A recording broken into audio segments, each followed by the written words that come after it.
মূর্তি নদীর অপার সৌন্দর্য উপভোগ করার পর পড়ন্ত বিকেলের স্নিগ্ধ আলোয় উত্তরবঙ্গের মনোমুগ্ধকর প্রাকৃতিক দৃশ্য আর সবুজে মোড়া চা বাগানের সৌন্দর্য দেখতে দেখতে পৌঁছে গেছিলাম আমরা এক সুন্দর জায়গা হাতিশালায়।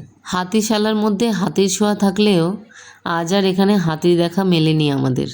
তবে হাতিশালায় আজও নিজের ঐতিহ্যকে বাঁচিয়ে রেখেছে এক অন্য শিল্পের মাধ্যমে। এই গ্রামের মাটির ঘ্রাণ মিশে আছে এখানকার মহিলাদের পরিশ্রমে, ধৈর্যে আর এক অসাধারণ দক্ষতায়। তাদের নিপুণ হাতের ছোঁয়ায় সাধারণ জিনিসও হয়ে উঠেছে অপূর্ব কারুকার্য। প্রতিটা নকশা যেন বলে যায় এক একটা গল্প।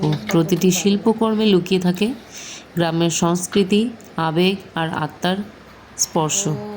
এখানে শুধু হস্তশিল্প তৈরি হয় না, এখানে গড়ে ওঠে স্বপ্ন, নিজের পায়ে দাঁড়ানোর সাহস আর গ্রাম বাংলার সৌন্দর্যকে পৃথিবীর সামনে তুলে ধরার এক অনন্য প্রচেষ্টা।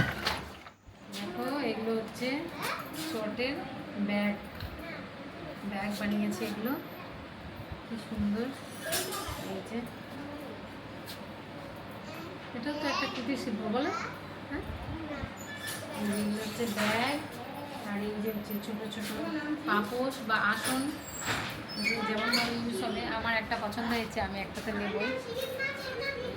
আর দেখো সব রকমের সাইজের আছে, বড় আছে, এই যে ম্যাট আছে। দেখো কি সুন্দর কারুকার্য, হাতের ডিজাইন। দেখো কি সুন্দর, ভীষণ সুন্দর ডিজাইন। এখানে বড় বড় সব মাদুরের মতো বই করেছে বলে।